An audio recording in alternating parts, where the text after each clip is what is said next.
show you a 4D butterfly nail where the wings actually move. And so if you pinch, there's a little spring attached to wire that's within the wings. If you pinch that underneath the nail, the wings flap. Now the movement isn't like over the top or crazy, but considering what we're working with on this teeny tiny little surface, I am very happy with the results. I think it is just so cute, and it's got that fun little movement and something to play around with, and it's actually quite sturdy. So I hope you love this as much as I do, and don't forget to click subscribe to see all my future videos as well. Bye! So we're going to begin with an overlay of a very beautiful bright green acrylic, and this one is just one of my favorites to put in the background of a bright summery or spring design. It's just so pretty, and it's got that little bit of a shimmer flake in it too. So after we have that done and it's fully covering the nail, I'm going to apply a layer of clear acrylic just to make sure it's nice and strong. Anytime I do anything that has a full layer of color in the background, I do it very thin. This is for a couple reasons. One, color acrylic typically isn't as strong as a clear acrylic or white or like a cover pink or a nude. And the other reason is it makes your colors go further, and I always buy my clear in bulk, and it's way less expensive that way.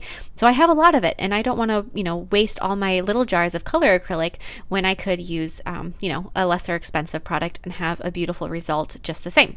So that's my personal reasons behind it. So then after I have that done, I'm going to drill a hole through the middle of the nail. It's all filed into shape otherwise, and try to make the smallest hole that you can while making it big enough for two pieces of wire to comfortably fit through. Now on a piece of scratch paper or a little post-it note, we're going to be drawing our little butterfly wing, and make sure that you're using a pen that will fade through the paper to the other side so that you have an inverted image on the back. Now lay a nail form backing over your drawing, and we get to sculpt our butterfly wings with a bright pink acrylic. And I'm using an acrylic that has that same kind of a flake in it, just like the background color it does, so that I have that really pretty kind of cohesive shimmery sparkliness to this design. And so I'm going to sculpt my first wing, and I'm only showing you sculpting one wing because it's the same process for both of them. But do know that once you're done sculpting the first wing, you're going to flip over your scratch paper, post-it note, whatever it is, and have your inverted drawing on the other side to sculpt your other wing. And the way to do that, just so that you don't sculpt two that are the exact same, is so that you have a left and a right wing. So we're going to sculpt both the top portion of the wing and the bottom portion of this wing. And then after we have that done, I'm going to take a different color, just a secondary complementary color. For me, it's going to be a really pretty purple, and I'm going to add a little bit of color to this. So just add some kind of shading over the top of it. I'm applying my purple in kind of a haphazard way. I'm not trying to necessarily get it to be a smooth ombre over the wing. In fact, a little bit of a splotchy quality I am just fine with. You do whatever you do though, you do have to remember what you did so that you can replicate it on the other wing.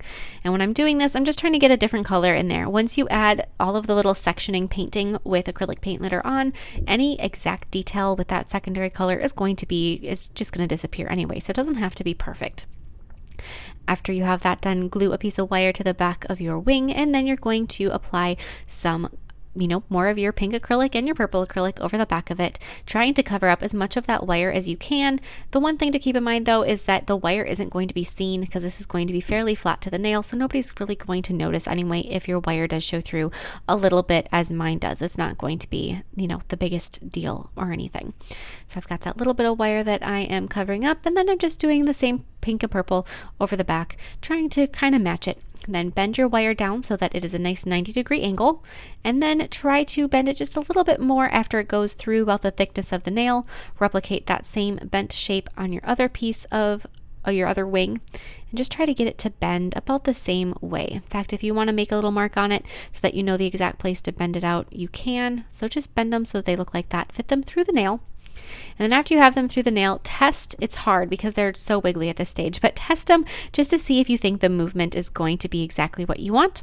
Once you're done with that, you can clip off any extra wire that there may be, and then after you have the wires to the same length approximately, fit them back through the nail, and then put the nail upside down on your work surface so that the wings are stable, because they're really wiggly unless they're set down like this. And then after you have them so that they're not going to be too mobile, then you're going to glue a spring between your two pieces of wire. So grab your spring and glue it first to one side. This wire to wire doesn't really want to glue very well, but if you hold it there for a second, it'll glue just enough where you can let it go. Once it hits that stage, immediately add some clear acrylic completely surrounding the pieces of wire so that it won't fall off, because that glued connection is really quite weak and you don't want it to break on you right away.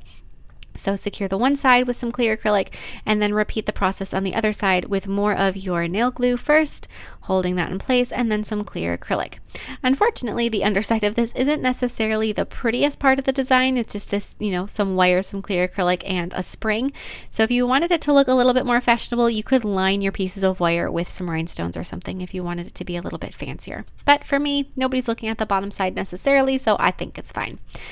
Back to our nail form backing, I'm going to be sculpting my butterfly's body with black acrylic. So I'm going to sculpt his head, then his body, and then stretch that long tail down the middle. You want your butterfly's body to be longer than the shape of where the wings meet in the middle of the nail, because it has to go up and over that part. The other thing you need to sculpt on your nail form backing are two little support pieces that are tall enough where they will hold the butterfly body up over the wings, because the body actually is not connected to the wings in any way, and it actually kind of needs to stay out of the wings' way so that it doesn't hinder their movement. So sculpt those two little support pieces and then let all of this set up on your nail form backing. Glue those two supports to the nail right above and below the spots where those butterfly wings are, so they kind of hold the wings straight too. So that does one thing that these little support pieces do besides support the body. Secure them to the nail with some clear acrylic so that they don't go anywhere. And then after you have them done, if you want to, you can snip them with a manicure scissors so they're not quite so long. That's actually the better alternative than having them be too short. I'm just going to take and cut off any extra. You do want some space or a gap between the wings and the body, but it doesn't have to be that much. Apply some glue to the tops of those support pieces, grab your butterfly body, set it on top of the supports, and hold it there until it sets. For me, I actually had to really monkey with it to get it to stay there. There we go. Now add some more glue. Like I said, sometimes these things don't always work on the first try, so you just got to redo it and see, no problem that time. Make sure it's not interfering with the movement of your wings, and then secure the butterfly body to the little support pieces. So a little bit more clear acrylic above and below, left and right, all the way around those support pieces to the butterfly body, making sure you don't get any clear acrylic on your wings where you'd make them stationary.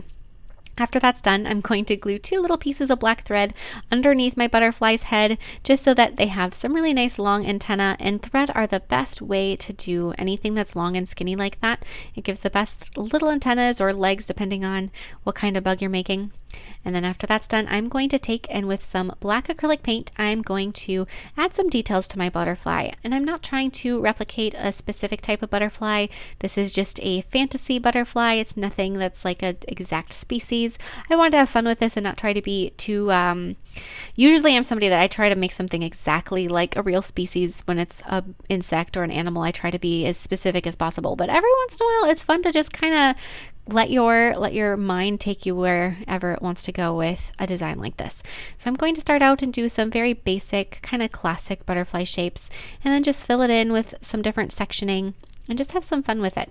And so you can do this however you like. And I really like the bold black details on this butterfly against all of these neon colors. The background's green and then the bright pink and purple that are in this. It just makes everything look a little bit more defined and more bold. And plus, having those black lines really shows the movement more when you are playing around with your little butterfly wings. So after I have that first black bit done on the upper part of the wings, I'm going to repeat that with the lower portion of the wings and do a different design. One thing I do recommend though when you're doing something like this, and it is a butterfly, one thing you don't want to take too much liberty with is doing something different from side to side. You want to try to keep some symmetry on your wings. So do whatever you do on the left, you have to repeat on the right or vice versa. So as long as you are kind of keeping track of yourself and making sure that you're doing the same thing from each side, then you should be good to go. Add some more details on there. And if you do have any thicker black lines like I do on the outside edges of your butterfly wings, you can do some different colors and designs in those as well. So if you do want to have some more details in here, I would recommend doing those thicker black lines. But if you don't want to, you just want to do these black lines and then be done with it, I maybe wouldn't go quite as thick as I did. After I have these sections done, I'm just going to round out all of those things, and then I'm going to give my brush a quick wash, and I'm going to switch over to white paint. And so I'm going to do white paint for the little details in the outside areas of my wings.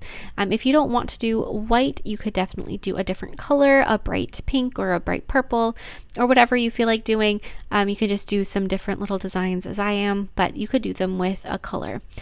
Depending on the color you're using, if it is too neon, I would probably still start out doing the details with white paint and then cover them up with the color so that it really shows up and it's really super bright and neon, because it'll just give it a little bit extra a little extra pizzazz to have that white layer underneath it. And when you're doing these little polka dots, do the same thing about trying to keep it symmetrical, especially with any bigger, more specifically placed dots. You can kind of see that I'm going back and forth and doing that on mine, just trying to keep everything very symmetrical and very even from side to side, at least the best I can.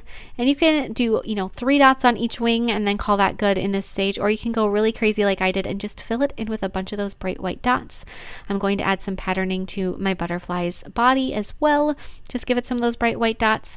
And then just to make this a little bit more fantasy and glam, I'm going to be applying some jewelry gel to the cuticle area and to the tip of the nail, and then apply some gel sealer over that green background. It's going to make the shimmeriness in that green acrylic extra bright and extra beautiful, and it's also going to prevent that jewelry gel from leaving a sticky, tacky layer after it's been cured. So after that's been applied, then we can, before curing, you're going to press your pink and purple rhinestones into the jewelry gel. And don't worry about the gel sealer over the top of the jewelry gel. It'll still grab onto the rhinestones or the crystals, whichever you're using, and make sure that they are stuck there good. If you haven't tried jewelry gel before, I highly recommend it. There's a bunch of different brands. You can get it on Amazon, or I know that there are some nail art supply companies that have it as well. They call it different things. Some will say like a glue gel, some call it jewelry gel, but it's all basically the same thing. It's meant for adhering embellishments to the nail, and it is life-changing if you've never tried it before. It's way better than just trying to glue them down. Then after that has been cured, I'm going to apply a layer of matte gel top coat. Actually, no, I'm actually using 3D glaze over my butterfly, just to give it a little bit of a sheen, like a satin finish. And that is it. This super bright, super beautiful, amazing little butterfly is done. If you do decide to give her a try, I would love to see recreations. I know some people say, does anybody ever send you recreations? And yes, there's some amazing artists in this world that do send me recreations, and I love to see them. They make my day every single time. So if you do a recreation, send it my way. I'd be so thrilled, and I will see you guys next time. Bye!